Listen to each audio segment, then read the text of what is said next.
ဝန်ဆိုင်မှာ no trace of the artist ဆိုတာပါလေ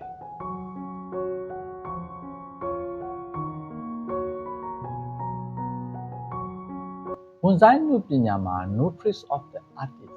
ဝန်ဆိုင်ဖန်တီးသူရဲ့ခြေရာလက်ရာတွေလုံးဝမကျန်စေရဆိုတာဝန်ဆိုင်လောကရဲ့အမြင့်မားဆုံးနဲ့အနှစ်သာရအရှိဆုံးရွှေစည်းမျဉ်းတစ်ခုပဲဖြစ်ပါတယ်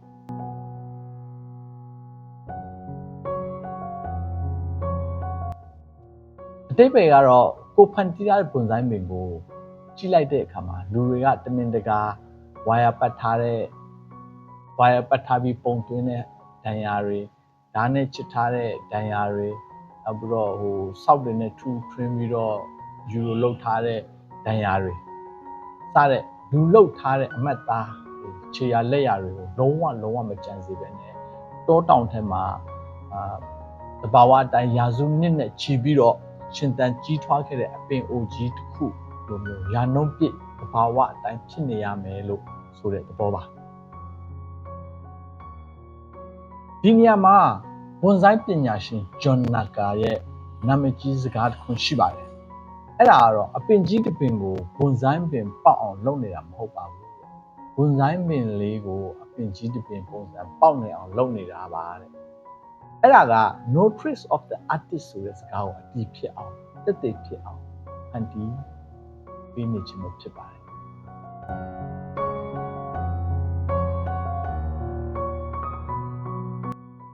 ဒီစင်းမြင့်တိုင်းကိုဖြစ်လာဖို့ဆိုရင်ဘာတွေကိုတတိထားပြီးတော့ဖြောက်ဖြစ်ရမလဲဆိုတော့ဆက်ပြီးဆွေးနွေးကြအောင်ပါ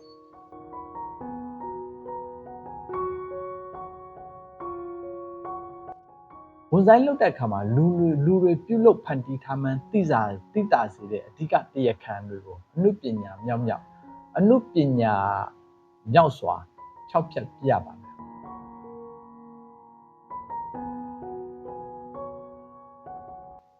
ပထမဆုံးအနေနဲ့ကတော့ဝါယာကိုက်တဲ့ဒဏ်ရာတွေပေါ့နော်ဝါယာစကဲတွေဂိုင်းထဲမှာဝါယာပတ်ထားတဲ့အရာတွေဟာတစ်သားထဲမှာမြုပ်ဝင်ပြီးတော့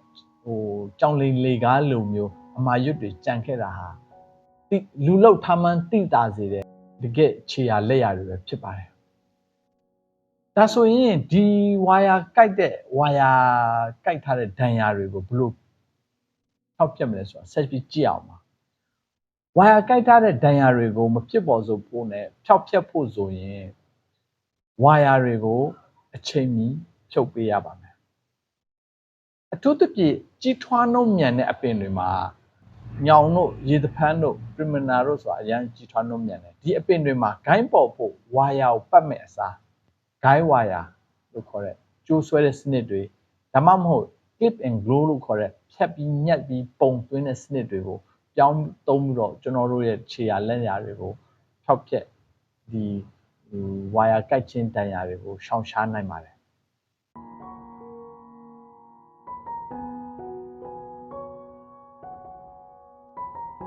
နောက်တစ်ခုကတော့ set ကိရိယာတွေကိုသုံးပြီးတော့တိုးဆွေရဲ့ဒီဒဏ်ရာတွေပေါ့နော်တိုးဆွေရဲ့ခံရာ mechanical cutting mark တွေတချို့တွေကကျွန်တော်မြန်မာနိုင်ငံမှာတော့တိတ်မသုံးသေးပါဘူးသူများနိုင်ငံမှာတော့စောက်ထွင်းလဲ set နဲ့ချင်လဲ set နဲ့အဲ့လိုမျိုးသုံးတာရှိပါတယ်sheri လို့ခေါ်တဲ့ပင်စီကိုအချမ်း၆တဲ့ဟာမျိုးလောက်တာ euro လို့ခေါ်တဲ့တစ်ကောင်းပေါက်လောက်တဲ့အခါမှာလက်စစ်ပစ္စည်းတွေသုံးတာပေါ့နော်dremel tool တွေဒါမှမဟုတ်စောက်တွေနဲ့ထုစစ်တာတွေရှိပါတယ်အဲ့ဒီခါမှာတိုးရရဲ့ဒဏ္ဍာတွေဒေါင်လိုက်အလျားလိုက်တွေဒဏ်ရာတွေကကြံခဲ့တတ်ပါတယ်ဟုတ်ပါပြီဒါဆိုရင်ဒီဒဏ်ရာတွေဘယ်လိုဖြောက်ဖျက်ရမလဲတိုးဆွင်နဲ့အကျန်းထက်ပြုတ်လုပ်ပြီးတာနဲ့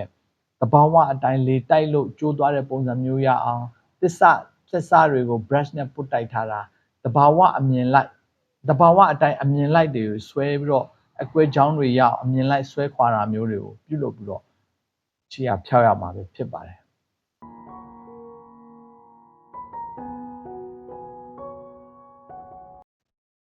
နောက်တစ်ခုကတော့ဒုံးတိဖြတ်ထားတဲ့ဂိုင်းရာတွေကိုဘယ်လိုဖြောက်ဖြတ်မလဲပေါ့နော်ဂိုင်းအကြီးတွေကိုကတ်ကြီးနဲ့ဒုံးတိကြီးဖြတ်ချလိုက်တဲ့အခါမှာထိတ်ကကွက်တိပြတ်နေတာမျိုးဖြစ်နေတာဟာတိတ်ပြီးတော့သဘာဝမကျပါဘူး ဒီလိုဒုံတိကြီးမဖြစ်အောင်ဘယ်လိုလုပ်မလဲဆိုတော့ကအထူးပြုလုပ်ထားတဲ့ဘွန်ဆိုင်ကတ်ကြီးတွေ concave cutter လို့ note cutter လိုမျိုးတွေကိုအသုံးပြုပြီးတော့အနာကိုခွက်လေးဖြစ်အောင်ညှက်လိုက်တယ်ဆိုရင်ဒါမှသူ့ရဲ့အနာဖေးတွေကလိပ်ပြီးတော့ဝင်ပြီးတော့နောက်ဆုံးဒီအတွင်းသားကိုပိတ်သွားမှာဖြစ်ပါမယ်နောက်ပြီးသူ့ရဲ့အနာတွေခောက်တွေကကြီးထွားလာတဲ့အခါမှာပင်စီနဲ့တသားတည်းဖြစ်ပြီးဘာအမှားရွမှမကြံတော့ဘဲနဲ့ပင်စီကတဘာဝအတိုင်းချောမွေ့သွားမှာဖြစ်ပါတယ်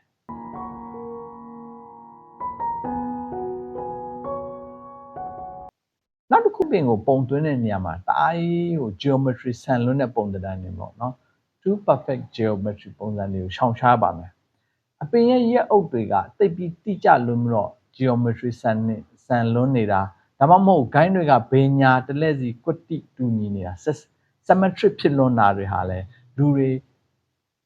တွေပုံဖော်ထားတယ်ဆိုတဲ့ပုံစံမျိုးကိုပေါက်စေပါတယ်ဒီလိုမဖြစ်အောင်ဘယ်လိုဖျောက်ဖျက်ရမလဲဆိုတော့ဂျပန်အနုပညာရဲ့ဝါဘီဆာဘီမပြည့်စုံခြင်းရဲ့အလှအတိုင်းကိုဂိုင်းတွေကိုအနည်းငယ်အချိုးမကျအောင် unsymmetrically balance ဖြစ်အောင်တဘာဝအတိုင်းဖြစ်နေသလိုလေးဖြစ်အောင်ပုံစံမျိုးကိုချမ်းလပ်ပြီးတော့ပုံဖော်ရပါမယ်